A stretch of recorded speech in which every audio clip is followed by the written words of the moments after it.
this is an iHeart podcast. Guaranteed human. What if mind control is real? If you could control the behavior of anybody around you, what kind of life would you have? Can you hypnotically persuade someone to buy a car? When you look at your car, you're going to become overwhelmed with such good feelings. Can you hypnotize someone into sleeping with you? I gave her some suggestions to be sexually aroused. Can you get someone to join your cult? NLP was used on me to access my subconscious. Mind Games, a new podcast exploring NLP, aka neuro-linguistic programming. Is it a self-help miracle, a shady hypnosis scam, or both? Listen to Mind Games on the iHeartRadio app, Apple Podcasts, or wherever you get your podcasts. You can scroll the headlines all day and still feel empty. I'm Ben Higgins, and If You Can Hear Me is where culture meets the soul. Honest conversations about identity, loss, purpose, peace, faith, and everything in between. Celebrities, thinkers, everyday people, some have answers, most are still figuring it out. And if you've ever felt like there has to be more to the story, this show is for you. Listen to If You Can Hear Me on the iHeartRadio app, Apple Podcasts, or wherever you get your podcasts. I'm Amanda Knox, and in the new podcast, Doubt, The Case of Lucy Letby, we unpack the story of an unimaginable tragedy that gripped the UK in 2023.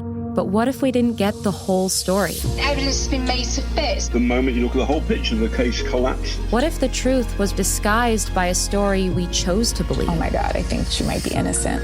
Listen to Doubt, The Case of Lucy Letby on the iHeartRadio app, Apple Podcasts, or wherever you get your podcasts. Hi, it's Jill Winterstein, host of the Spirit Daughter podcast, where we talk about astrology, natal charts, and how to step into your most vibrant life. And today I'm talking with my dear friend, Krista Williams. It can change you in the best way possible. Dance with the change, dance with the breakdowns. The embodiment of Pisces intuition with Capricorn power moves. So I'm like delusionally proud of my chart. Listen to the Spirit Daughter podcast starting on February 24th on the iHeartRadio app, Apple Podcasts, or wherever you listen to your podcasts. Hey everybody, Robert Evans here, and for the last 2 years, Behind the Bastards listeners have funded the Portland Diaper Bank, which provides diapers for low-income families. Last year, y'all raised more than $21,000, which was able to purchase 1.1 million diapers for children and families in need in 2021. And this year, we're trying to get $25,000 raised for the Portland Diaper Bank, which is going to allow us to help even more kids. So, if you want to help, you can go to BTB Fundraiser for PDX Diaper Bank at GoFundMe. Just type in GoFundMe, BTB Fundraiser for PDX Diaper Bank. Again, that's GoFundMe, BTB Fundraiser for PDX Diaper Bank, or find the link in the show notes. Thank you all.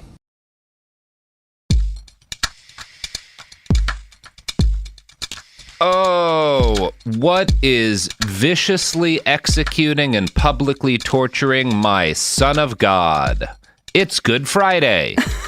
Not when you listen to this. You'll listen to this weeks after Good Friday. Hi, Shereen Lani Younes. How are you doing? Hi, Robert Evans. I'm okay. Robert's your middle name, right? Robert. I'm Evans? not going to confirm or deny what my name is or isn't. I have a number of names, like most people. Like Jesus, who also... Like Allah. Yeah, Allah has a lot like of Allah. Yeah. Exactly. Like our Lord and our sovereign Allah. Exactly. Like Ahura Mazda. Like Buddha. You know, there's all sorts of... Everybody's... This time of year, for whatever reason, all the religions are like, we should have a thing. You know? Yeah, exactly. We'll have us a Ramadan. We'll have us a Passover. We'll have us an Easter. We're all, or at least all of the Abrahamic faiths. I don't know if I don't think anything Hindu's going on right now. I don't think anything Zoroastrian's going on. Anything Buddhist. Probably not any Shinto stuff happening right now. But whatever. Maybe there is. It is like we spring. got a couple major ones up there. You know. Although it's also, I think it's like the dead of summer where a lot of those religions are.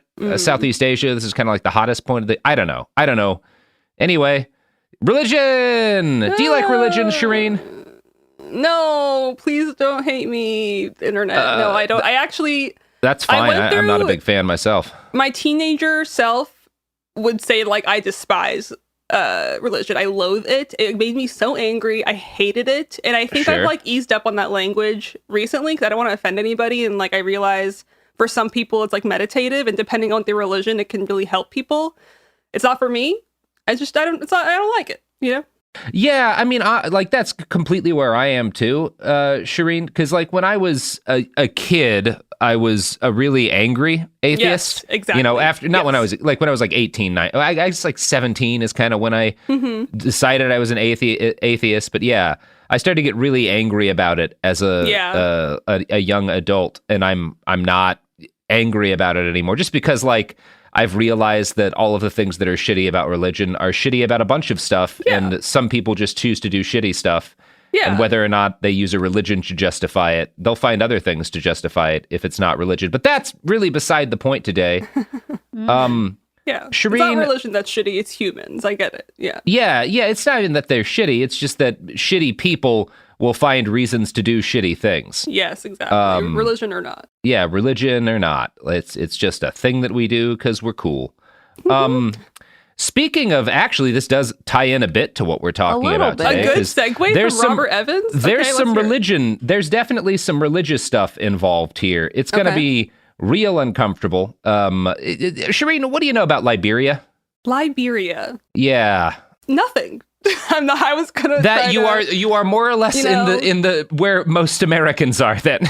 Okay, great. Yeah. I know nothing about most things, so I'm excited to learn about Liberia today. You are aware that there's been a bunch of war there, right? Yes. You've kind of seen I'm aware some, at least that there's conflict and tragedy, child and things soldiers. that my brain sometimes turns off because I can only handle so much trauma, but that's my luxury of being a privileged asshole, you know what I mean? Well, yeah, it's very funny because, like, there's a bunch of places in the world where horrible things are going on. Places like Myanmar, places like the Democratic Republic of the Congo, Palestine, where people, Americans are able not to care because. And to some degree, it's like, yeah, man, the world's fucking big. There's a lot of stuff going on. Like, no one can know about all of the bad things that are happening. And you shouldn't be expected to, like, be aware of every single terrible thing happening in the world. There's a particular reason why Americans ought to know more about Liberia. And it's because we made Liberia. Now, I'm going to talk, Shereen, today. The main subject of our episode is a fellow who went by the name General Butt Naked. That's a truth. It's pretty fun. It's pretty fun name. Not a fun guy. Damn it. Not a fun guy. But he's one of those dudes. The broad strokes is that, like, he was this warlord, did a bunch of horrible stuff in the Liberian Civil War, fought naked, hence the name, and then afterwards repented. And there's been a bunch of documentaries about how he's a Christian preacher now, and he's apologizing to all his victims. He's a grifter, in my opinion. Yes. But in order to properly talk about this guy, because a lot of the shit he did, there's a lot of witchcraft and sacrificing babies and all sorts of fucked up shit. What the fuck? Oh, yeah. Well, but the thing is, like, that all sounds a lot more like, there's a problematic history of particularly white dudes like me talking about witchcraft and occult practices in different African countries and getting all like, oh my God, they did this and they did that. None of it is exactly the way that it seems with, like, the casual description of what's going on. So before we talk about General Butt Naked, we're going to have to spend an hour or so talking about the history of conflict in Liberia, where it came from, and how shit like human sacrifice wound up getting kind of ground into the mix there. Wow. So, you ready? You ready for this? Buckle in? Yeah, let me click. Get your sad pants on. My what pants on? Sad pants? Uh-huh. Yeah. Okay. Yeah, they're always on. Do I ever take those off? No. Yeah. Yeah. So, the first enslaved African people from North America landed at Jamestown on August 20th, 1619. This is pretty famous because of that New York Times thing now. Most of these folks were Angolans who had been captured by Portuguese slavers. In the centuries that followed, they and the Africans who followed them became an integral part of agriculture and economic viability in the colonies. When the United States became a thing, a number of the founding fathers, chiefly Thomas Paine, denounced slavery as a terrible evil that would one day tear the new nation apart. Thomas Jefferson, a slave owner himself, realized this when he wrote his Notes on the State of Virginia in 1785. Here's what he had to say. Why not retain and incorporate the blacks into the state, and thus save the expense of supplying by importation of white settlers the vacancies they will leave? Deep-rooted prejudices entertained by the whites, 10,000 recollections by the blacks of the injuries they have sustained, new provocations, the real distinctions which nature has made, and many other circumstances will divide us into parties and produce convulsions which will probably never end but in the extermination of one or the other race. So what he's talking about here is his idea that, like, if you're going to end slavery, you should send the black people who were brought here back to Africa, right? That's kind of Thomas, because otherwise there will inevitably be a race conflict, you know? You can't just keep them here if you're going to free them. That's Thomas Jefferson's attitude. And there's a number, he thinks that black people were probably inferior to white people. And he thinks that, again, there's just too much anger and whatnot. He also does note that white people are probably too bigoted for it. It's a weird mix of things. He's a strange man. Now, others among his peers disagreed. There was an attitude among kind of abolitionists in this early period. Some felt that black people had just been temporarily degraded by slavery and they could be gradually uplifted to the point of social responsibility. This is still problematic, right? The idea that they need to be uplifted rather than just freed, but is generally better than the idea that they're, genetically different. So I don't know. As the abolitionist movement picked up steam in the mid-1800s, advocates were often extremely racist themselves. Many abolitionists believed that freed black people could not exist or keep up in white society. Others, like Jefferson, just felt that there would be too much understandable anger over slavery for them to live alongside white people, which is not like an unreasonable attitude to be like, well, shit, why would they want to hang out here? After all the fucked up shit we did to them. It's mostly just they're fearful for their own lives, right? The minute they are able to, they're going to come after us for us treating them like actual animals. You know what I mean? I think there's a mix of that. I think there's some people who are honest abolitionists and for the time very racially progressive who just can't imagine them wanting to. Right. And obviously, one of the problems you'll hear again and again is a lot of people who are abolitionists are not great at actually listening to black people. That's a problem the whole abolitionist movement has. Some people are better at it than others, but it's a thing that happens at periods of time. All of these discussions are going on late 1700s, early 1800s as this abolitionist movement is building up steam. And some of the people who are for abolition start to advocate for a sort of sponsored immigration program to send freed black slaves out of the United States and back to Africa. And so this is not, they're advocating for abolition in the United States, but they're also saying we've got all these free black people. We should create a colony in Africa for them to send them back to. And that once we start freeing more slaves, those people can go to that colony, right? One of these men was Pennsylvania reformer John Parrish. He advocated manumitting, that means freeing slaves, and sending them back home where they could experience, quote, liberty and the rights of citizenship without being particularly near him. His hope was that sending over a small number of black folks would convince other free black people to leave North America, and that this would somehow inspire the better nature of slave owners to free their own people. Quote, many persons of humanity who continue to hold slaves would be willing to liberate them on condition of their so removing. You get what he's saying? He's actually kind of saying the same thing Jefferson was, because Jefferson was arguing well, you can't just free him and have him stay here, otherwise it'll be a problem. So Parrish is being well, obviously, maybe a lot of these slave owners are really good people. They just see that it's too dangerous to let these people be free. So we have to, it's very racist, again, but it's also not a kind of racism in America that we talk about a lot, because a lot of this history has been kind of brushed over. I mean, it's kind of backwards, because you're they're not saying oh my God, controlling another human is terrible, because you're still controlling them. You're still okay, let's shoot them out. Let's shoot them out. They are saying that. They're just saying it's not the worst thing. Right, exactly. Freeing them would be right, because they are saying it's bad to have slaves, but they're just saying it's worse to, again, very racist, just kind of a type of racism we maybe don't talk about enough that existed in this period.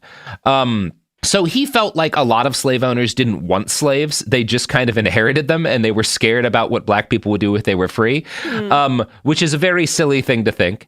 In December of 1816, a mix of people with good, bad, racist, and only slightly racist intentions formed the American Colonization Society.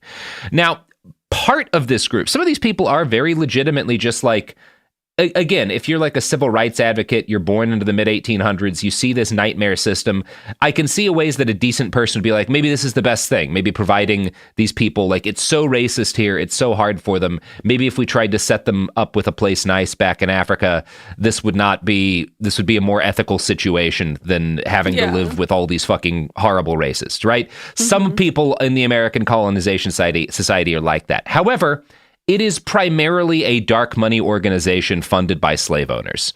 And what's going on here is that powerful slave owners want to push the idea of an African colony for freed slaves because this will remove free black people out of the Americas, and free black people they see as like competition for slave labor that they can profit from. Wait, competition for slave? Repeat that? Yeah, they've got slaves, which is free labor. Yeah. But free black people, because they, work for less than free white people because of racism, right? That's competition for low-paying work that otherwise will go to their slaves that they just profit from. I see. Okay. Wow. Yes. I think they also see it as like a safety valve because, again, they're really racist. They understand that, like, some states, black people are going to get free, but they don't want them sticking around because as long as there are free black people in North America, that's a body of people who are going to organize to abolish slavery, that's right? Why the police There's a few were invented, reasons, right? Yes. Yeah. So it's So there's a number of reasons why slave owners really like the idea of a colony in Africa for free slaves, and that their dark money is kind of funding the American colonization society. Yeah, and again, this group, there are abolitionists in this group, but it's not committed to abolition. I want to quote now from a write-up on the African American Intellectual History Society's Black Perspectives blog by Nicholas Guyot. Quote, its origins and trajectory always evinced a watery commitment to abolition. Two facts made this commitment supremely insidious. First, it placed the burden of ending slavery on the benevolent slaveholders themselves, who would supposedly free their slaves when provided with an outlet for doing so. Second, it marked an epic endorsement of racial segregation, effectively denying the possibility of coexistence while promoting what would later be termed separate but equal. So you can see the roots of a couple of really fucked up things in the American colonization society. Yeah. Now, before the souring of sectional relations in the 1830s and 1840s, colonization also supplied a bridge between mainstream anti-slavery sentiments in both North and South. The ACS opened auxiliary societies from New England through North Carolina. When upper Southern legislatures engaged with the question of ending slavery, invariably they identified a black colony as the prerequisite for general emancipation. Only the Deep South became a no-go zone for colonization enthusiasts, with white politicians, editors, and businessmen mobilizing their considerable power against even a feather-light anti-slavery challenge. In New England, by contrast, colonization retained a considerable appeal through the first years of the Civil War. So colonization is proper in like these kind of progressive, you might say, like liberal chunks of the North where abolition is. And that's why slavery enthusiasts don't want any discussion of this in the South, right? Because it's even a little bit of abolitionist tendency is too much for them. But they love pushing this in the North because it's a lot. If you can get people focusing on this, they're not focusing on abolishing slavery, which would actually hurt them, right? Right. You get what's going on here? Yeah. So the chief accomplishment of the American Colonization Society was the establishment of the colony of Liberia on Africa's west coast. It was founded in 1821 by a group of roughly 10,000 free black migrants who took one look at the U.S. in the 1820s and figured, well, shit, anywhere's better than here, right? Like, from the point of view of these guys who are leaving and ladies who are leaving, it's like, yeah, of course. Like, I get why you wouldn't want to stick around North America right about now. Yeah. It doesn't seem like that's a safe bet. The first big wave of immigration to Liberia was, about 10,000 people. And this occurs over a period of time from 1822 to 1841 in several successive waves. These migrants formed several towns on the coast with names like Robertsport, Monrovia, Buchanan, and Greenville. Although I think their initial, Monrovia's first capital name is Christopolis. Wow. Yep, that was the first name. Very funny. Very funny. Although it's not going to be funny, actually, because spoilers, colonialism. Yeah. So, because of racism, these black people who have gone to Liberia are not actually the masters of their own domain at first. Liberia is a colony of the United States, and the new immigrants are ruled by a white governor who appoints white officials. Wow. Now, the new residents of the city did have a legislative council that they got to vote for, and their own elected representatives who work with the governor, right? So they do have representation, certainly more than they did in the United States at the time, right? But final approval for all actions voted for by the council pinned on approval by a board of managers for the Colonization Society who lived in Washington, D.C. Oh my God. So if the black people living there voted for something, they had to send it back across the Atlantic to get ratified by this council who could also annul laws. So they basically just like they leave these plantations they're enslaved in the States, and they go to this just giant island plantation. Oh boy, you have predicted some of where this is going. Oh no. But not for them, actually. But yeah, there is like, this is obviously very fucked up. It's in keeping though with the idea of some of these dudes that like they need to be trained up before they can run their own country, right? That's why they're doing it this way. That's why the white people are doing it this way. Right. You're right. Very condescending. So now it is the good news is that anytime they send a dude over there, a white dude over there to help govern the colony, that motherfucker dies immediately, right? Because there's all sorts of bugs and shit that are biting white people. They get sick, right? Like there's all sorts of shit that like kills white people in Africa in this period because we don't have good medicine. They're just dropping like flies. Race in the world. Like, killed Can't handle a fucking mosquito bite. So funny to me. White ass motherfuckers. I got a sunburn. Ow! No, it's so funny. Okay. Yeah, so these guys keep dying, which is a real problem. It makes it difficult for them to like run the colony the way they want to. It makes it hard for them to have white people to report back to DC. And beyond that, the society after the earliest years runs into a funding crunch. So part of this is because they stop getting donations because abolitionists wake up to the fact that this is a dark money thing for slave owners. Part of this is that like the conflict over slavery gets nastier and slave owners start putting money elsewhere, right? So starting in the 1840s, white oversight of Liberia starts to peel away. Liberians begin to agitate for total autonomy, and when the last white governor dies in 1841, they get it. The society appoints a black governor, Joseph Roberts, who became the first not white person to run things in Liberia. Now, the colony then, at this point, stops being a colony, not really a colony after this moment, and it becomes an independent nation in July of 1847. Okay. And if that had been all that happened, Shereen, this would be one of the less depressing stories in the history of slavery. God damn it, Robert. Here's the thing. Now, you send 10,000 black people in America, pretty much all born in the United States as slaves. You some of them born free, but you take these black Americans and you send them to the west coast of Africa to set up cities. Now, are you seeing any potential problems here?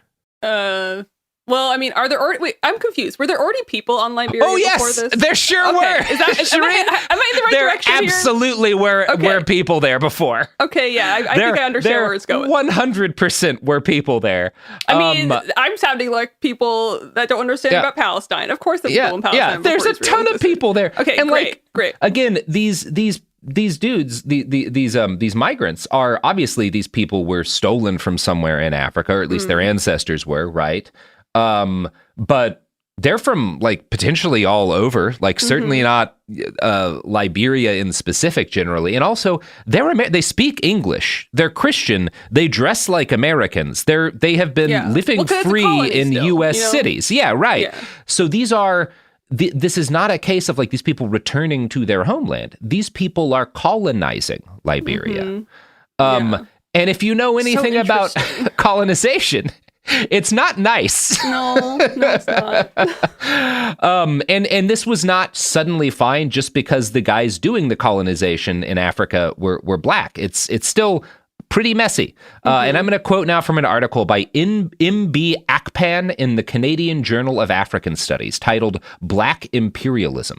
Quote, "The settlers constituted the rulers who ran the Liberian government in much the same way as the British and French constituted rulers in neighboring colonial territories like Sierra Leone and the Ivory Coast. However, Actual power rested in the hands of prominent members of certain leading settler families or lineages, in a manner that maintained some balance of power among the families.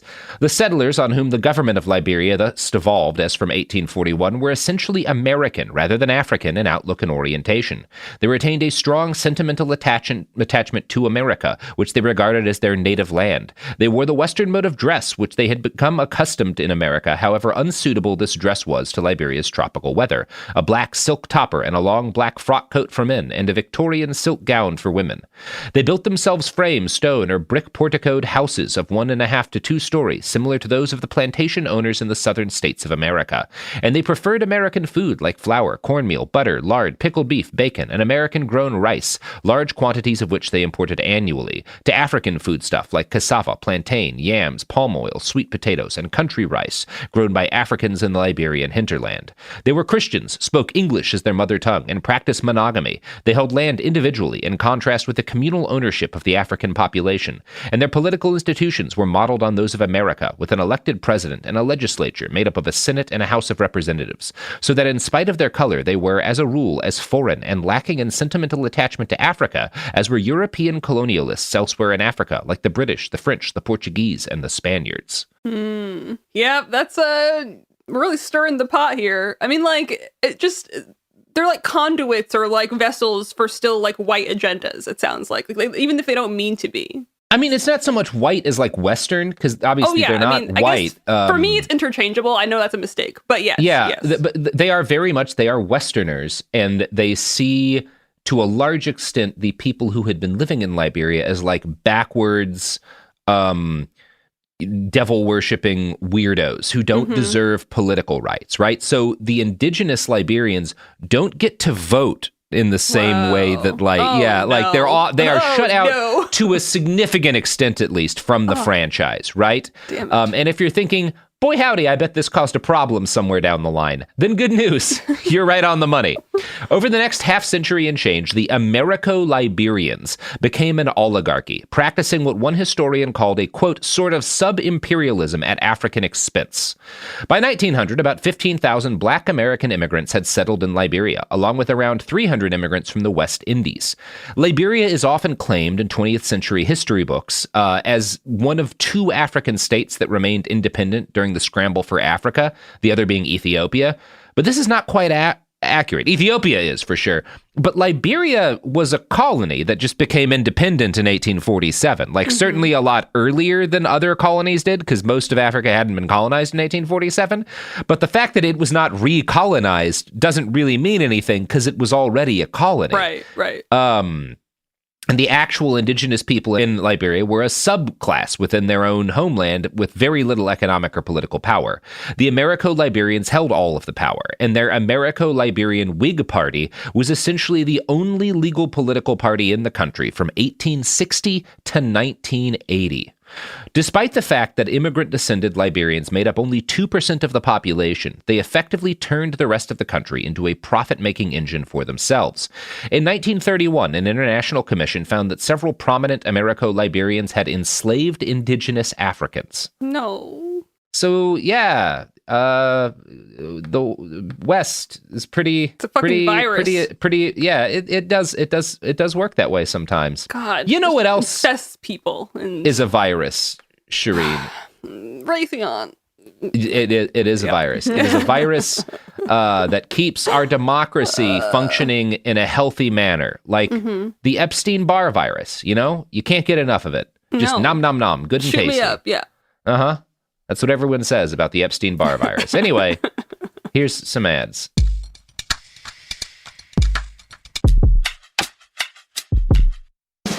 What do you do when the headlines don't explain what's happening inside of you?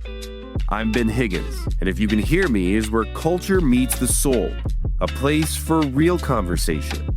Each episode, I sit down with people from all walks of life, celebrities, thinkers, and everyday folks, and we go deeper than the polished story. We talk about what drives us, what shapes us, and what gives us hope. We get honest about the big stuff, identity when you don't recognize yourself anymore, loss that changes you, purpose when success isn't enough, peace when your mind won't slow down, faith when it's complicated. Some guests have answers. Most are still figuring it out. If you've ever felt like there has to be more to the story, this show is for you. Listen to If You Can Hear Me on the iHeartRadio app, Apple Podcasts, or wherever you get your podcasts.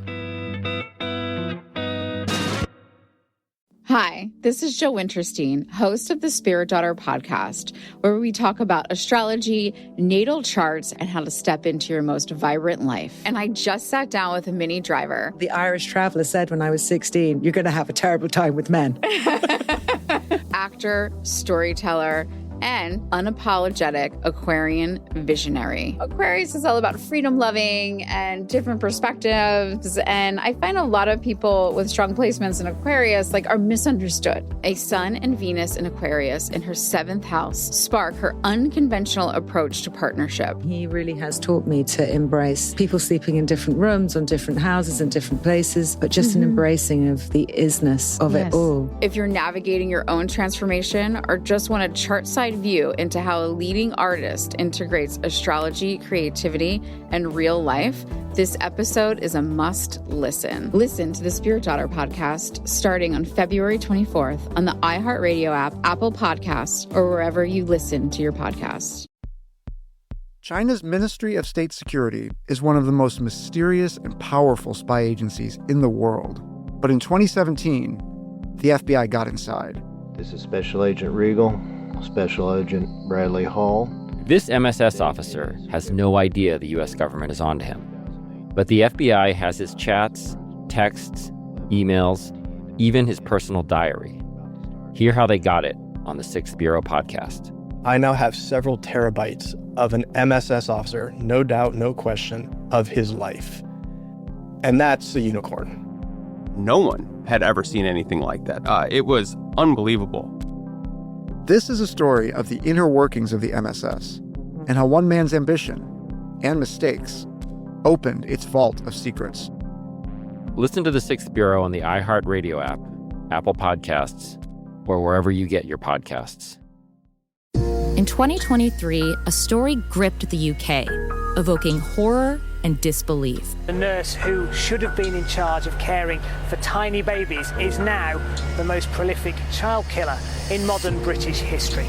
Everyone thought they knew how it ended. A verdict, a villain, a nurse named Lucy Letby. Lucy Letby has been found guilty. But what if we didn't get the whole story?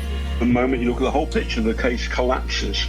I'm Amanda Knox, and in the new podcast, Doubt, the Case of Lucy Letby, we follow the evidence and hear from the people that lived it to ask what really happened when the world decided who Lucy Letby was. No voicing of any skepticism or doubt.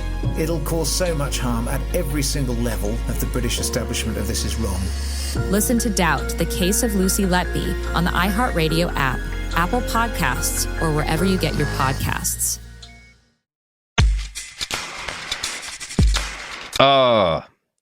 We're back. We're really enjoying that message from our sponsors, the Epstein-Barr virus. Catch it tomorrow.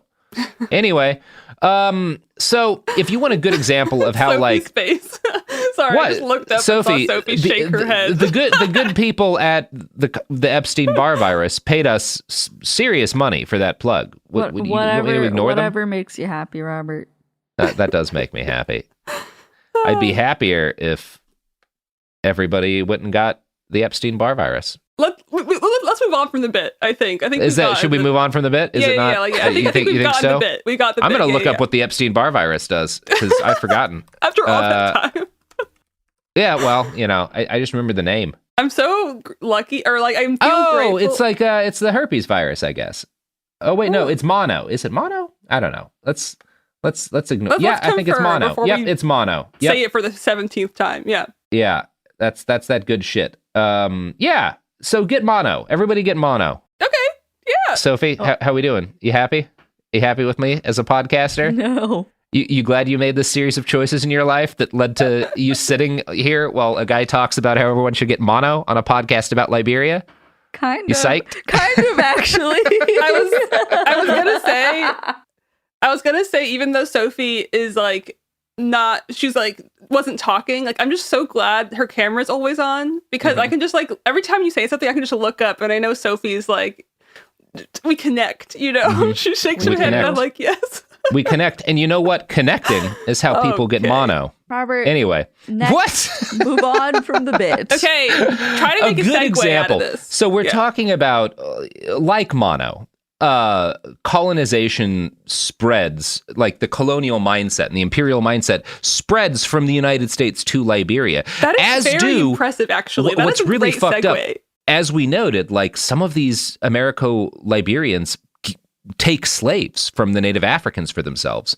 They also create a plantation. I mean, several, but there's one in particular we're going to talk about right now, because this really highlights how fucked up some of the stuff going on here is. Starting in the 1920s, the Firestone Corporation starts a massive rubber plantation in Liberia, which profits, obviously, the 2% of people who are Americo-Liberian, that sprawls from the coast to, like, the hills of central Liberia. It's this, like, massive, thousands and thousands of acres, with people, like, living on it, harvesting rubber for very little money, and have very little control over their own lives, like indigenous people laboring day in and day out to harvest the rubber that makes the tires and, like, the cars that first start filling American streets. It's pretty cool. I'm going to quote from a write-up in ProPublica. At the center of this kingdom was House 53, reserved for the plantation boss. It stood on a hill overlooking the rest of the plantation, a 2-story antebellum-style Georgian colonial mansion of pink brick. It had a wide porch, 6 white Corinthian columns, and jalousie windows. Other homes for expatriates featuring verandas and manicured gardens were scattered nearby in a section of the plantation known as Harble Hills. There was a 9-hole golf course, tennis courts, and a country club with a bar. About 3 miles down the road was Harble, Firestone's own company town, a portmanteau formed from the names of the business's founder, Harvey S. Firestone Sr., and his wife, Ida Bell. It held Firestone's central office, industrial garages, and a latex practicing plant redolent of ammonia and other chemicals. The town itself was a collection of tin-roofed homes and shops, a grocery store, a bank, schools, and brick and cinder block bungalows for mid-level Liberian managers and domestic staff. There were the homes of the tappers, the Liberian workers who did the hard work of extracting the latex sap from the trees. The camps were long, low rows of residences, almost like coops.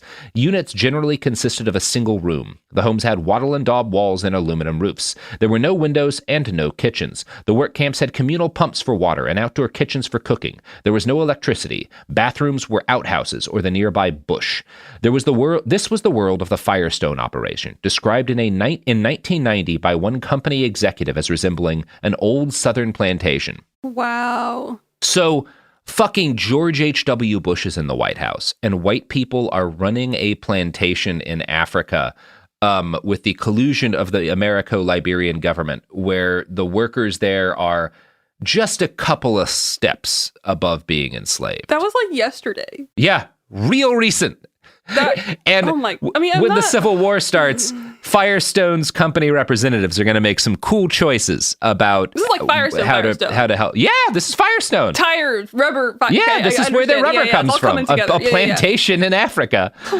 So that's neat. Now, you will not be surprised to hear that an awful lot of Liberians, and I mean like indigenous Liberians, were not jazzed with the status quo, right? People have problems with it. It not was jazzed, a pretty, yes, at least. Yeah, not psyched.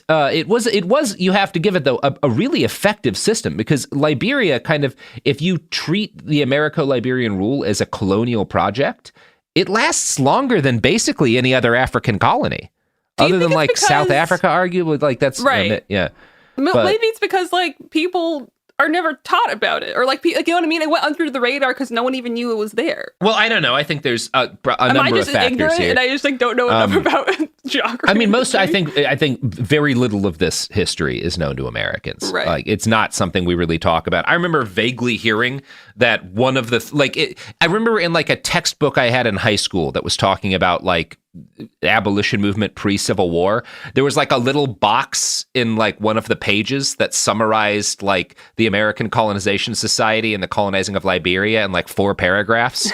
And like that was just kind of it, that like, oh, some people went over there. This was one thing that folks tried.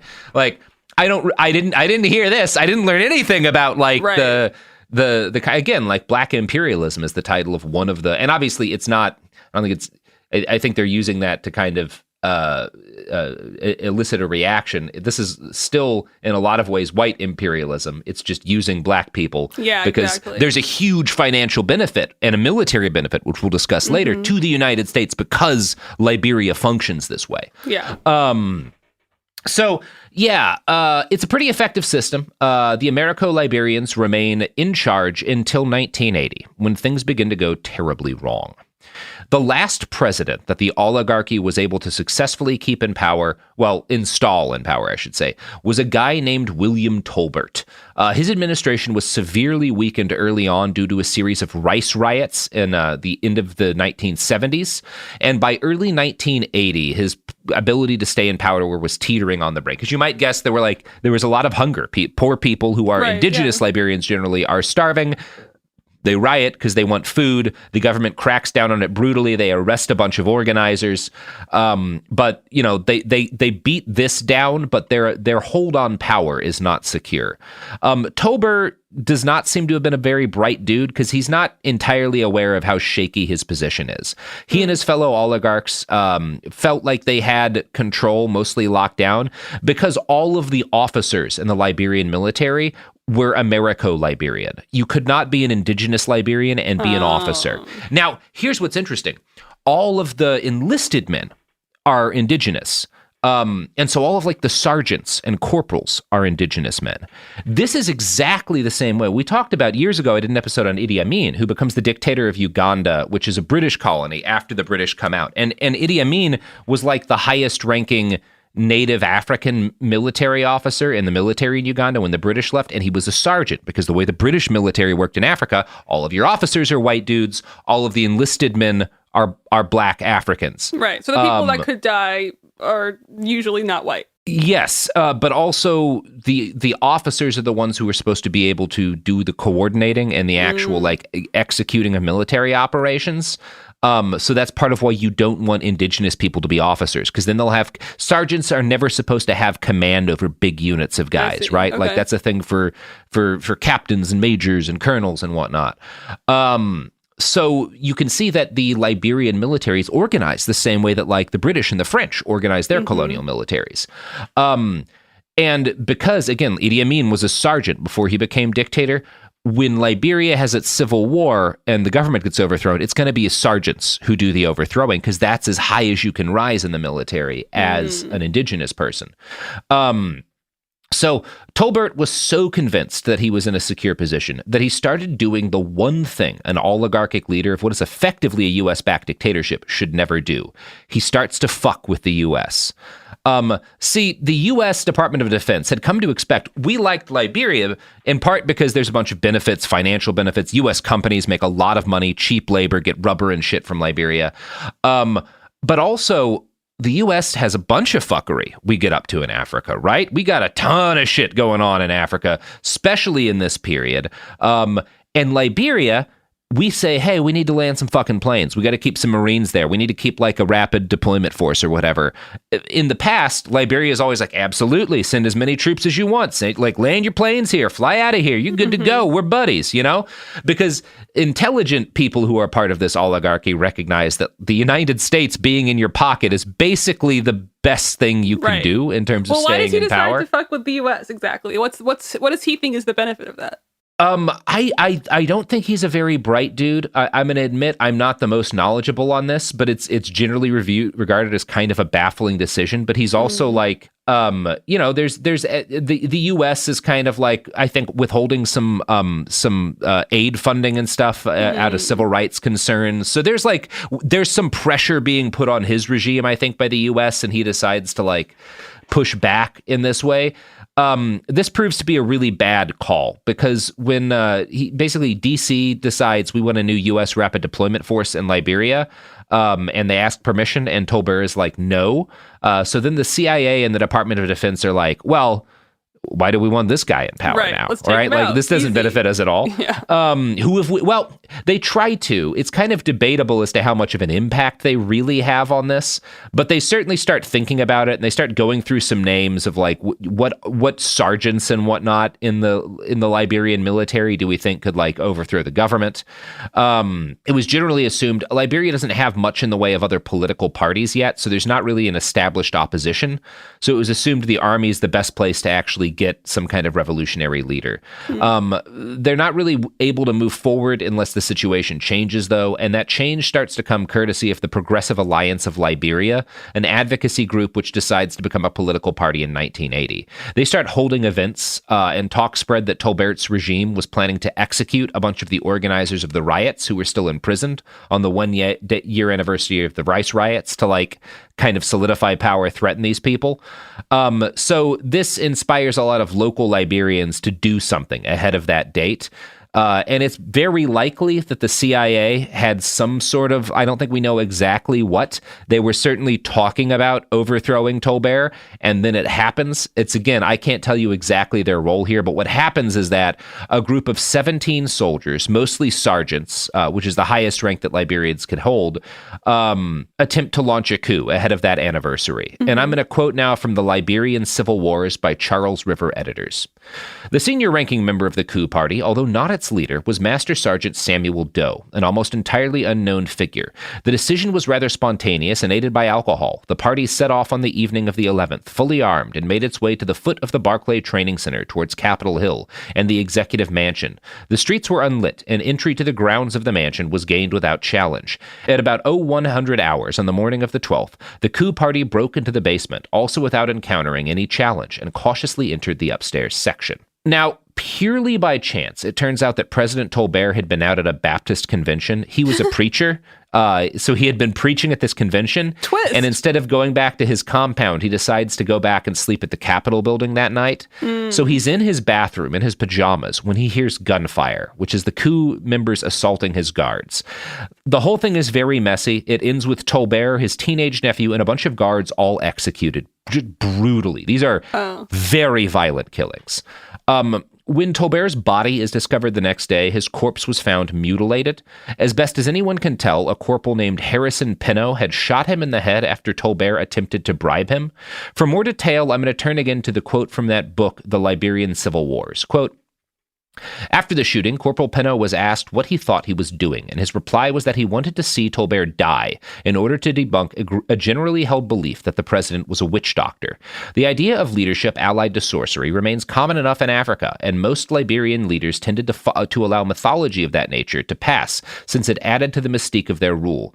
Tolbert habitually carried a short ivory-tipped cane, and the belief was that it was carved from the femur of a human leg bone. It was remarked by one soldier that if Tolbert had laid the cane down, he would not have been killed, but it is unlikely that he was carrying any ceremonial accoutrement at that particular moment.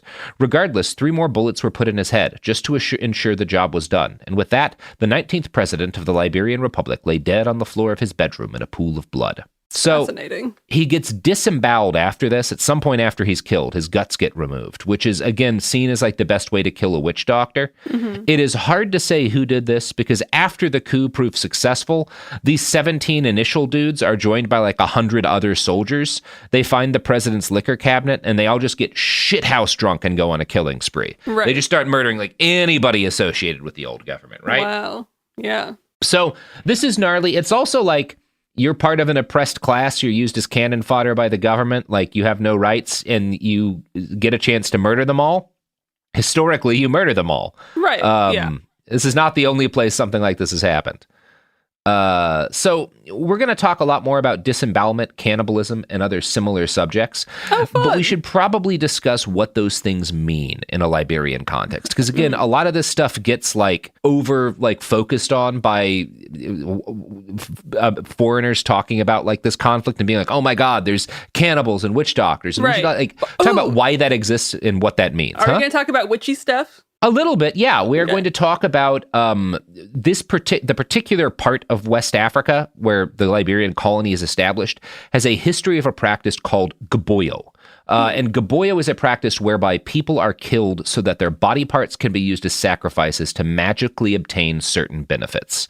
Now, one local news source, is kind of like a West African news source, described this as an ancient practice and notes that Liberian elites, which generally means the Americo-Liberians, never really attempted to find ways to stop this and never really worked on a good way for how to do it.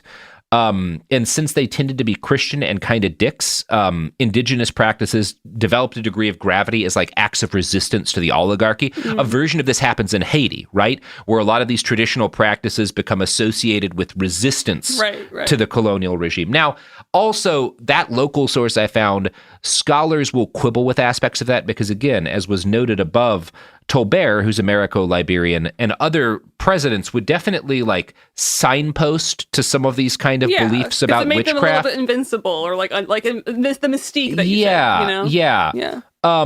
So anyway, the fact that a lot of these kind of traditional, Gaboyo, this traditional practice, is seen as kind of a resistance practice to the Christian and very Western regime, this seems to have caused what had been fairly uncommon practices, spiritual practices before colonization to grow and mutate.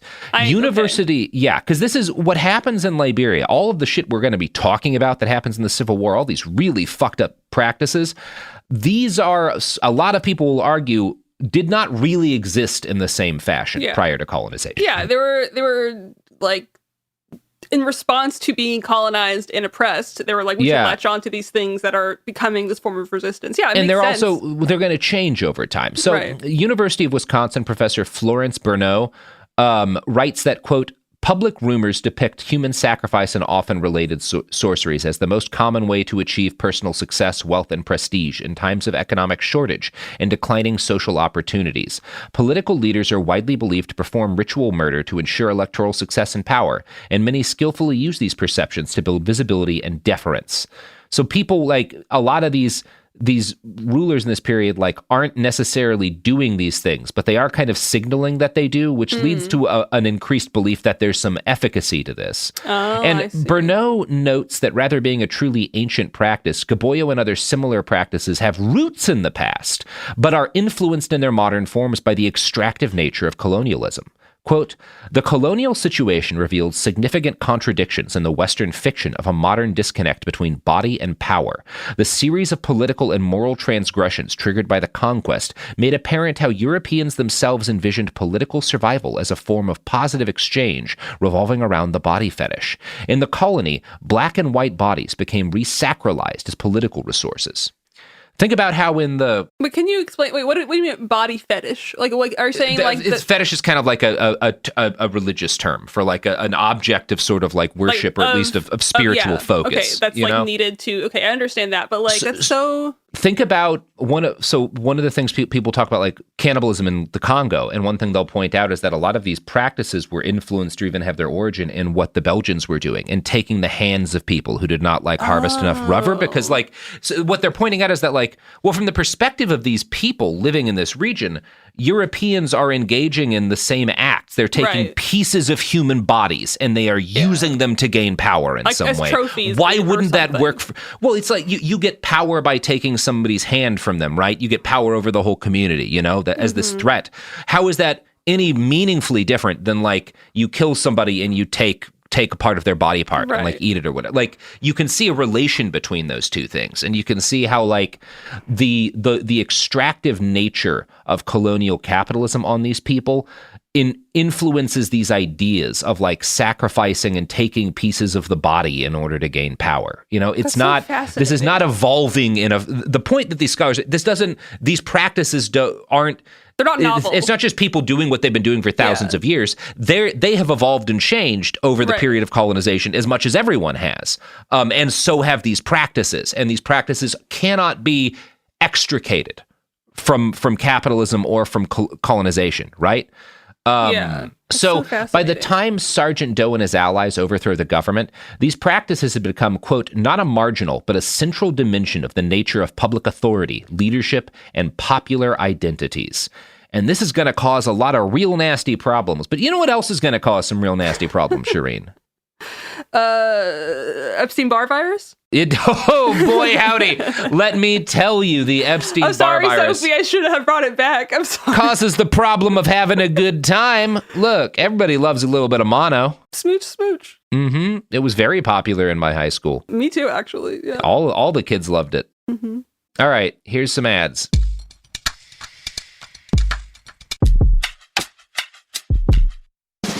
What do you do when the headlines don't explain what's happening inside of you?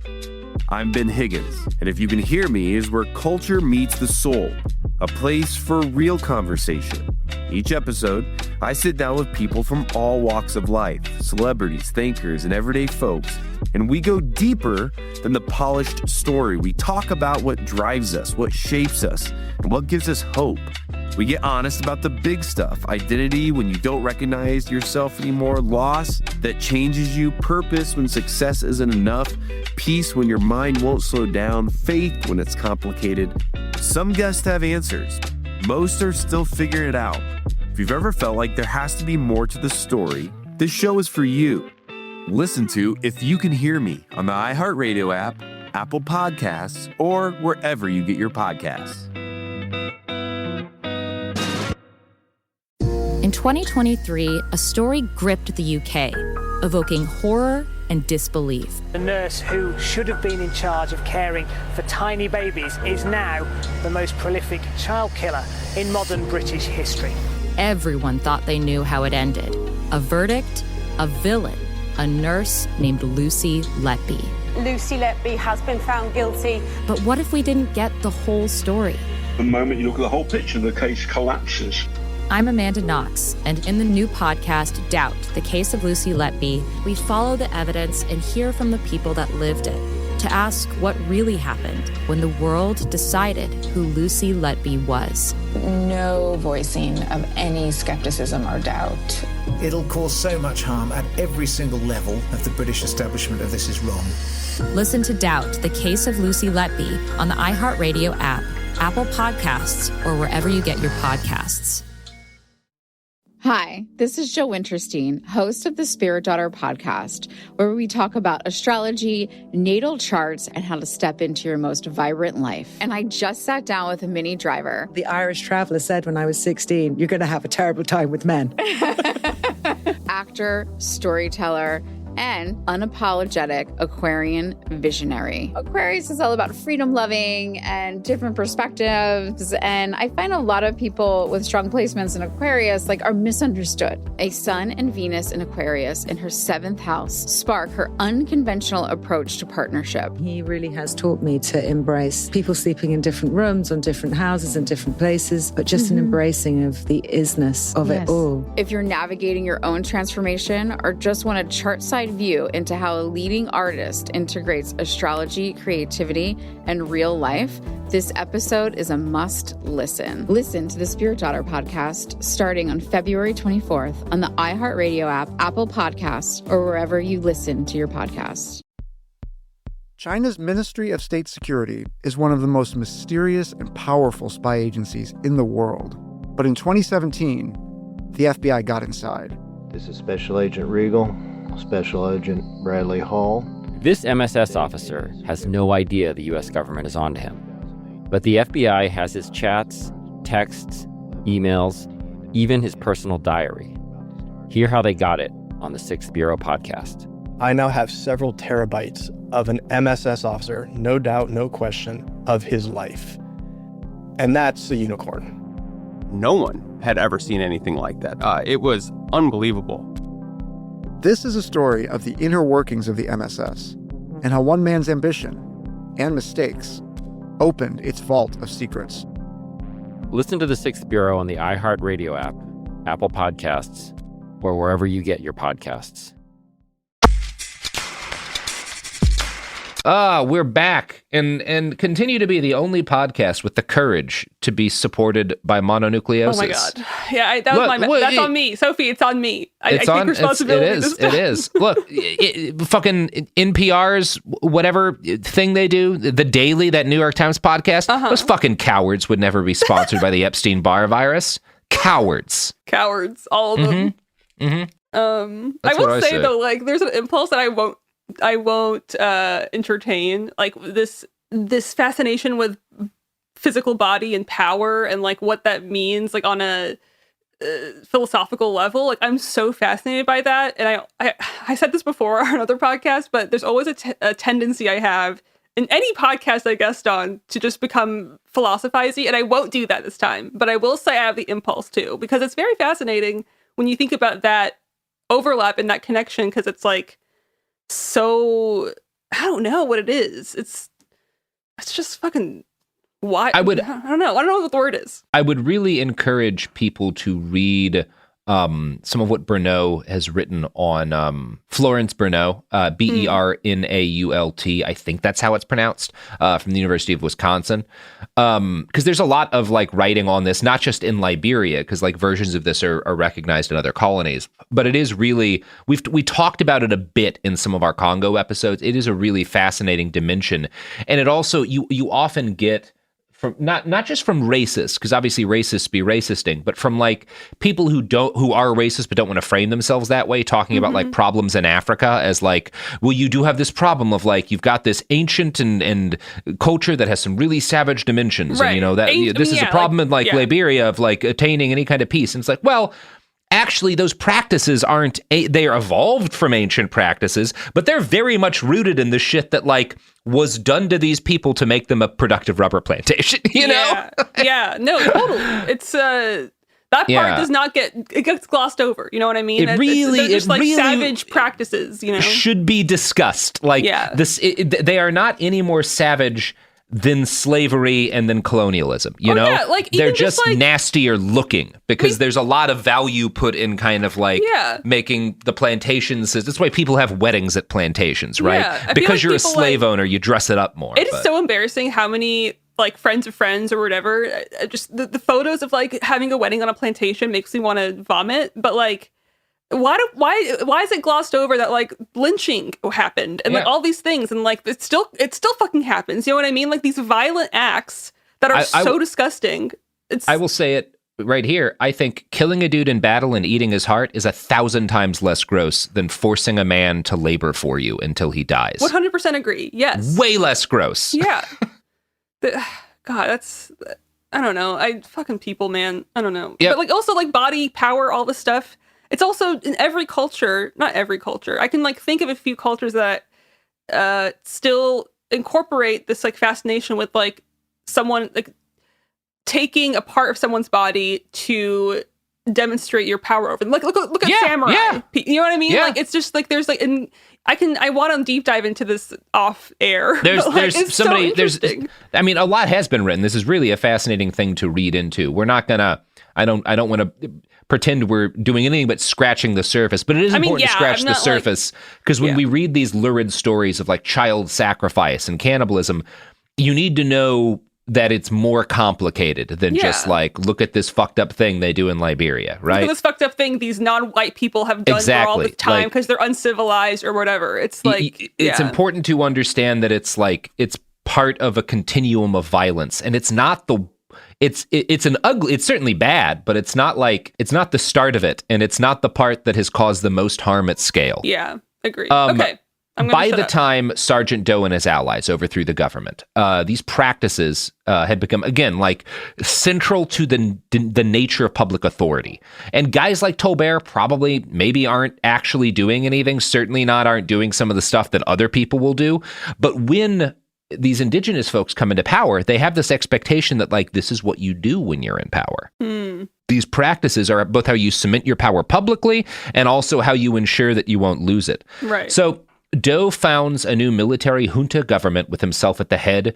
Most of the people that he let run the country are members of the Kron ethnic group, because Doe is Kron. They had been traditionally a fairly minor group in terms of their like numbers and power in the country, but Doe puts them at the center of a building shit show. The government he headed was at least as brutal and violent as the one he'd replaced. And by the way, the Firestone plantation keeps right on chugging along. Because Doe's all about that for a brief moment, but Doe comes in part to be pro-union pro-US, right? He's very he doesn't want to fuck up things for business, you know, like because obviously he understands that the U.S. alliance is beneficial to him. And exactly. He's all about that. So yeah, they do all. They're nasty as shit. One of the most infamous moments, like right after taking power, when everyone's still kind of like, because again, Liberia prior to this they were very integrated into the continent. Like there's all these different economic and political organizations that are that all of these multiple African states will be a part of, right? So even before, they're integrated in Africa, yeah. But even as a colonized state, it was still like not. It wasn't like shitty. Like before they became before it was black imperialized, it was still a colony, right? No. It was established by the U.S. Like it had just been people living in Africa. Like I'm talking about the government Doe overthrows, right? The Tolbert government, the Americo-Liberian government. They're integrated into the political map of Africa, right? I understand. Yeah. All of these, when he overthrows the government, he arrests all of these government officials who are like friends with the people running Nigeria and like Kenya and all of these other countries, right? They're in political organizations together. They're like managing trade deals. They're going on vacation together. They are buds with the other people who are in power in Africa. And now they're in prison. And Doe, in a surprise moment, has them all executed by drunken soldiers on television. So, holy shit. Oh my God, television. I forgot how modern this was. Fucking hell. This is like the 80s, baby. Oh my God. So this really pisses off a lot of other people and like a lot of other African governmental leaders, right? Because like, that's my fucking buddy you just shot in the street. Like, what the fuck, dude? Yeah. Jesus Christ, man. So this causes a lot of folks in the international community to support his ouster. Still, though, the Reagan administration is like, hey, you're willing to let us land planes there? Like, we'll play ball, you know? They invite Doe to the White House. He meets with the president, where Ronald Reagan, in what it might be an early senior moment, refers to him as Chairman Mo instead of Chairman Doe. And Doe just kind of like goes with it, you know? Oh my God. We have to stop having these... No, not to be ageist, but there has to be an age limit to running a fucking country. There's things we're all fine with the idea that you can be too young to do certain things. Okay, maybe you can be too old to do certain things. You're right, exactly. Even now, I mean, not to whatever. There are so many moments where, like, be in Congress. Look, just my God, we're being governed by people that are slowly fading away and not competent Look, you can't anymore. be president until 35, which is an implicit acknowledgement that the age you are impacts your ability to do the job properly. Anyway, this is a rant for elsewhere. Another conversation another day. Yeah. So Mo, which is what Reagan calls him, assures the Reagan administration that Liberia is totally going to return to democracy, December of 1985, right? Need a couple of years to get stuff into shape, right? Purge the government of all these bad people, you know, I'm going to fix stuff up, and then I'm going to stop being dictator, right? 1985, we're a democracy, baby. So Mo knows he does have to hold, or Doe knows he just does have to hold an election. Sorry, that made me laugh. Go ahead. Yeah. He knows he's got to hold an election, but he also knows that, like, I'm not going to have a real election. So he does the kind of shit dictators do, right? You know, he cracks down every time political parties will rise up. He'll find excuses to arrest them. He's constantly arresting and purging people, including other folks he'd carried out the coup with. And obviously, a lot of resistance starts to bubble up to his regime. And the nexus of anti-Doe sentiment forms around a woman named Ellen Johnson Sirleaf. She's an economist who'd been educated in the U.S. and had worked as an executive for Citibank. She decided to run for election alongside Jackson F. Doe, who is not related to Sergeant Doe, right? Separate Does. In the States. She's in the States still? She comes back. She comes back. Okay. That's one of the things she gets a lot of, like, early kind of respect, is she, like, leaves the U.S. to go back to Liberia to run. Oh. So they run for president with the Liberian Action Party. The election is held largely so the bad Doe, I'm going to call him good Doe and bad Doe from this point on, because it's going to get too confusing otherwise. Yeah, I like it. And Doe's doing this because there's like $93 million in U.S. aid funds that he wants, but he has to do an election first. So in quotes, election, right? He wins the election, but like immediately, and every like independent observer is like, well, that was completely fraudulent. The U.S. decides to work with bad dough anyway, because again, he's smarter than Tolbert. He's not going to like say no to the U.S. military establishment. So Doe sets to work happily carrying out an ethnic cleansing in Nimba County, where Jackson Doe had called home, because he gets to see where people are voting against him. He burns their ballots, and then he sends his soldiers to massacre them. So the election was a way just to see where he's hated the most. Yep.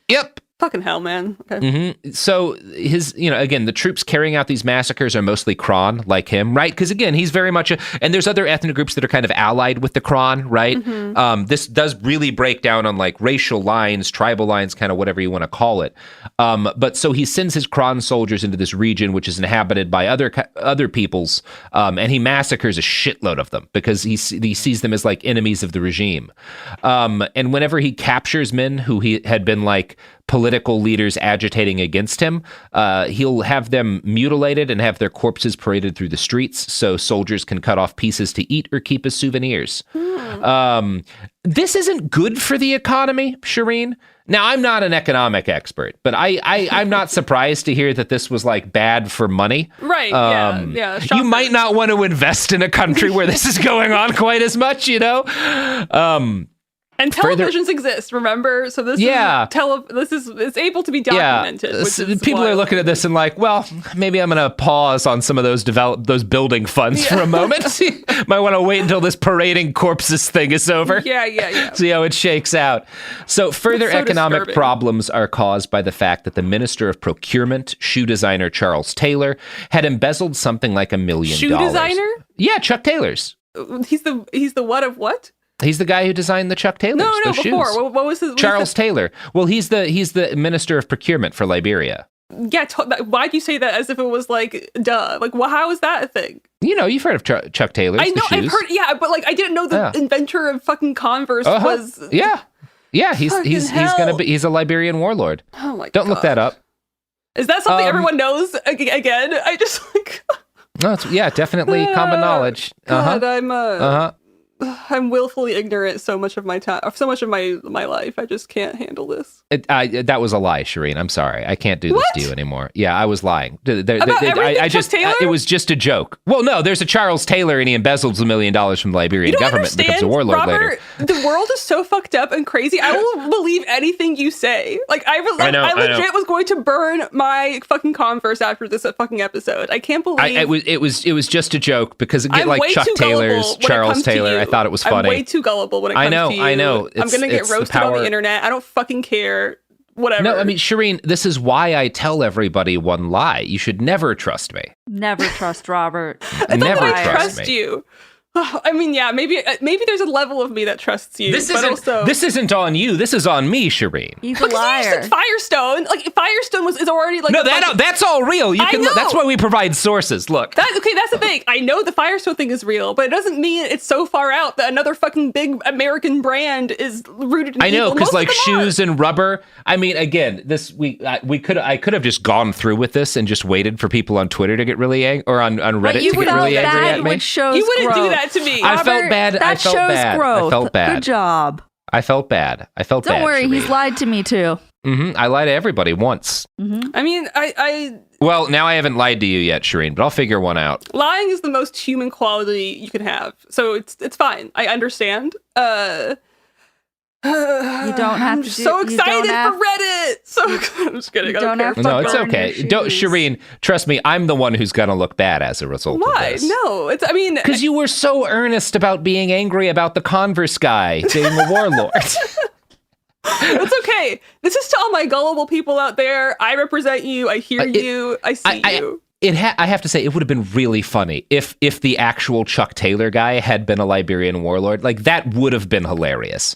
So, Taylor had been born in Liberia, but his dad was an Americo-Liberian. His mom, though, he's mixed kind of between Americo-Liberian, and his mom is a member of the indigenous Gola tribe. Now, that said, he is raised as an Americo-Liberian, right? Like, the fact that his dad means that There's obviously one of the things you have to say about Liberia, like kind of the racial caste system is not nearly what it is in like colonies that are run by white people. So Taylor benefits, even though his mom is indigenous and his dad is Americo-Liberian. He's raised Americo-Liberian. He attends college in the United States, Bentley College in Massachusetts. Somebody else will have gone there and be like, holy shit, once we talk about this guy, holy shit, this dude went to my alma mater. But the point is, his early life, he's thoroughly Americanized. He speaks English obviously, actually, I should note here, they all speak English. English is the official language of Liberia. If you go to Liberia, like, you don't need to learn. And now some of the, like, there's a patois, like accents are kind of different, like sort of like it is in parts of Louisiana, but it's English. Like, you listen to these like interviews with warlords and shit there, they're all speaking in English and stuff. Because again, it's a colony of the United States, right? But he's not just like, he's incredibly Americanized. His previous political experience came from rising through the ranks of a Liberian expat organization in Philadelphia. And when he flies back, he goes back to Liberia after Dough's revolution and gets a job in the government, and then he embezzles a bunch of money and he gets kicked out. So he flees to the U.S. because he doesn't want to get executed and paraded through the streets. Dough tries to extradite him because he had almost certainly actually committed the crimes he was being accused of. Charles Taylor is initially arrested by the United States, and we keep him in a correctional facility for 2 years while we're trying to decide what to do to the man. But then, and I'm going to quote again from the Liberian Civil Wars, the story grows rather murky. Taylor escaped from Plymouth House on the evening of September 15th, 1985, apparently with the help of the CIA, responding to an obvious reluctance on the part of the government to extradite Taylor to face almost certain execution at the moment he landed. It is also possible that the CIA felt Taylor might be useful, because if someone replaced or toppled Doe, Taylor certainly seemed the most likely to do so. Either way, the popular version of the story has it that Taylor and 3 fellow escapees cut through prison bars with hacksaws before lowering themselves to the ground outside on knotted bed sheets. More realistically, perhaps, arrangements were made for his cell to be left unlocked one night, and he simply walked out. He was picked up by his wife, Jewel, at a local freeway exit, after which he dropped out of sight. For a few months later, he reappeared in Ghana, having traveled to Africa via Mexico.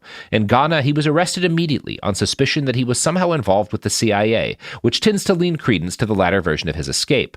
Taylor's lawyer at the time was Ramsey Clark, the former U.S. Attorney General, so certainly there was money and influence floating around somewhere. No charges were ever brought against Taylor in America for his escape. So he gets over to Ghana, and while he's in the U.S., he spends 2 years in custody, right? He gets, the CIA kind of smuggles him out. While all this is happening, Doe is in power in Liberia, but there are constant coup attempts, right?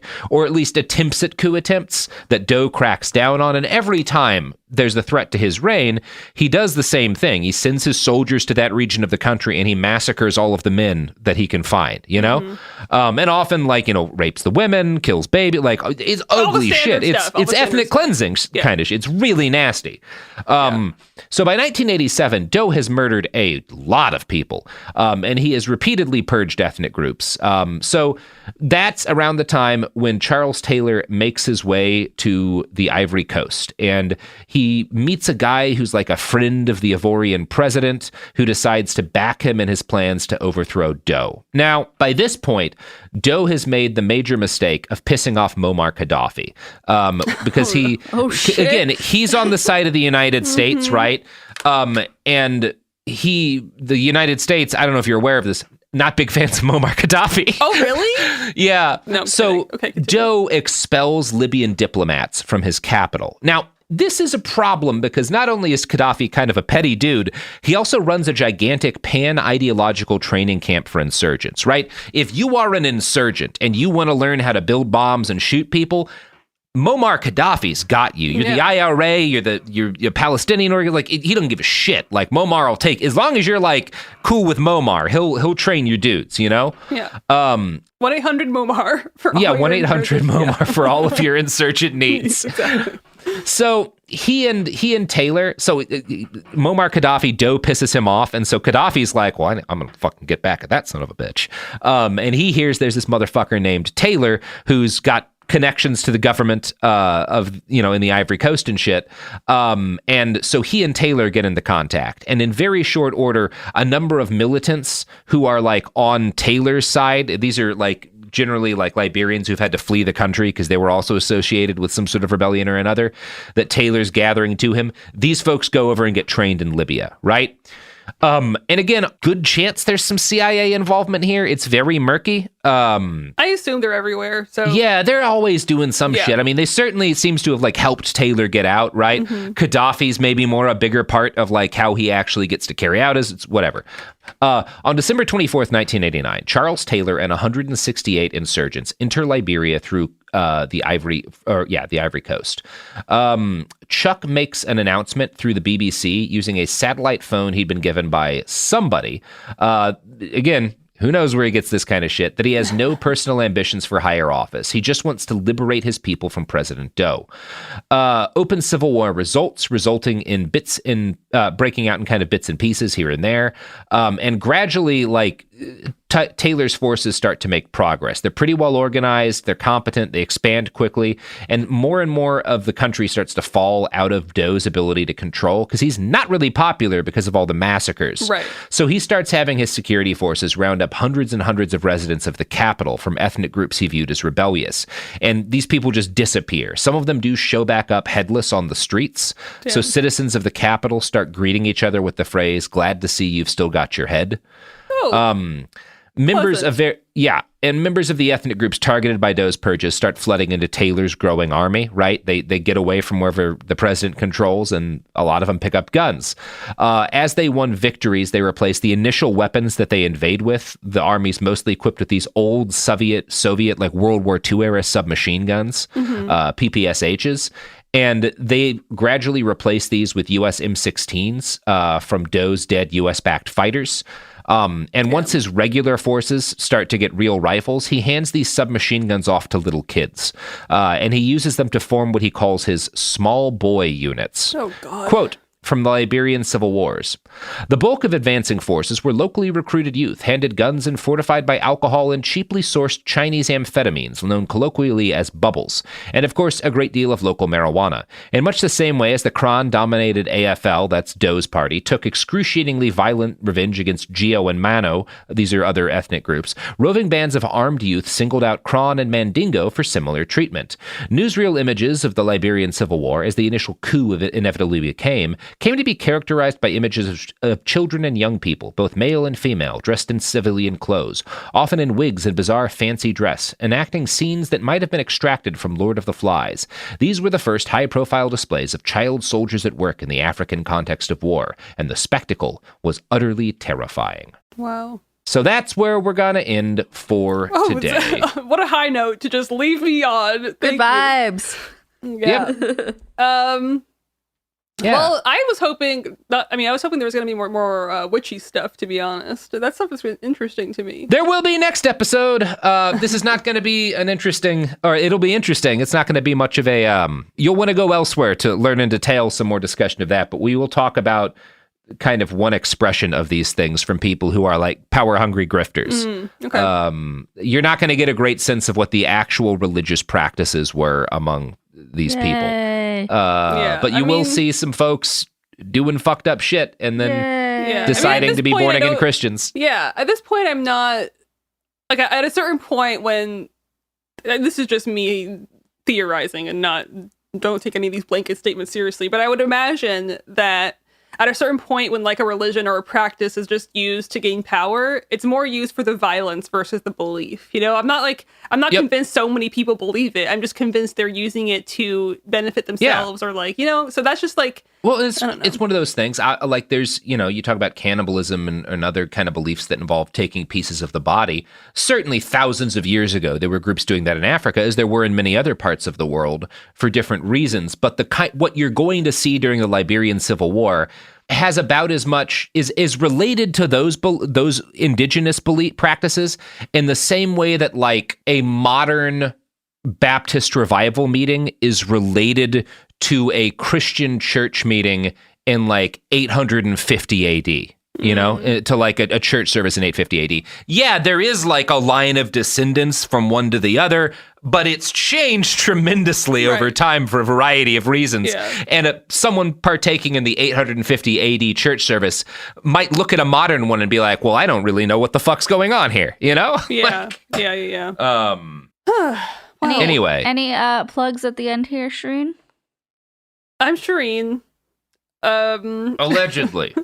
Allegedly. I'm on Twitter, ShiroHero666. Instagram is just ShiroHero. I'm honestly I'm not really on the internet much these days. I have an impulse to delete everything all the time, but I think I just need it just for this kind of stuff. But follow me if you want. I'm posting less, but the stuff I post, gold, you know, so just stick around for that. Yeah. But I will say, I was thinking about this as you were teaching me all these terrible things. Mm-hmm. It's like sometimes I get frustrated, for example, that no one knows the history of Palestine or Syria or whatever. And there's like selective things, as you said, like people can... There's so much bullshit and violence and terrible things in the world. You can only learn so much about it. You can only handle so much of it. So I, for one, am happy I know about this terrible thing because I maybe was ignorant before. And I hope people feel that way when they learn about other terrible things that they should know about, you know? Context is important, not because it mitigates bad things, but it's like, it would be fucked up to just get angry about the IRA bombing a bar and not recognize that act of terrorism was directly influenced by the genocide of half of the Irish population, right? Yeah, that would be fucked up. Likewise, yes, it's certainly bad to like shoot missiles into cities like Hamas does, but also that's not happening in a vacuum. Exactly. And it's happening in response to missiles being shot into there and a bunch of other fucked up shit. There's history of like really horrible things. And likewise, it is bad to recruit child soldiers and carry out human sacrifices. It's not, they didn't just decide to do that because Liberians are brutal. All of this occurred as part of a continuum of things that is heavily influenced by U.S. policy and is heavily influenced by colonialism. Yeah. Again, it's not a matter of like saying, well, this isn't bad because of this bad thing. It's a matter of you don't understand what's happening if you're only focused on one part of this picture. And the thing is, the information we all receive is usually funneled through a white supremacist fucking colonial, you know what I mean? Like it's all funneled through a certain lens to make us think certain people are good, certain people are bad. So I don't know. Use your brains, I suppose. I will also try to use mine I don't think fucking Converse are evil. Destroy your Converse shoes. Light their headquarters on fire. No! Hunt down their corporate representatives in the street. No vengeance can be enough for Converse. Robert, on another note, we should probably plug 2 new podcasts on Cool Zone Media that are recently out, shouldn't we? Now, Sophie, real quick, sidebar. What is a podcast? All right, so this does not know where that was going. That was great. I was like, is he actually doing this? Is it like an edit note? Like, no, okay, this is part of this bit. This is a bit, but also this is why I'm in charge. We have Sophie. This is like 10% of why you're in charge. We have 2 new podcasts on Cool Zone Media that you should check out if you haven't checked them out already. We have Ghost Church by Jamie Loftus, which is a Ghost Church fascinating podcast about American spiritualism. J Loft, yes, and we also have Cool People Who Did Cool Stuff, hosted by Margaret Killjoy. That is, in fact, about cool people who did cool stuff. It's like the allegedly it's the uplifting version of whatever the fuck this podcast is. You know what I mean? Like, it's great. Actually, Shereen, there's some really cool people who do some really cool stuff in this next allegedly. Episode. Okay. Are you familiar with the story of Liz Estrada? I don't know. Robert, stop talking, Robert. Okay.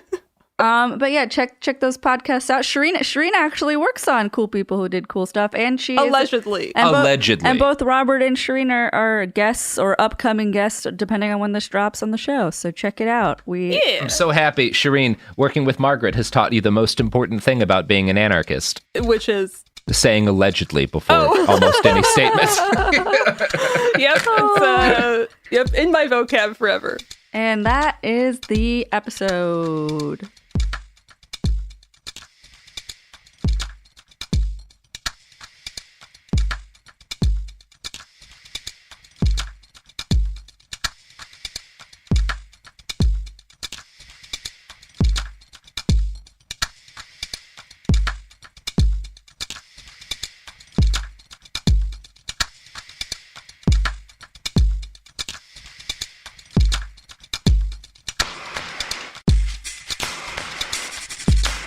Behind the Bastards is a production of Cool Zone Media.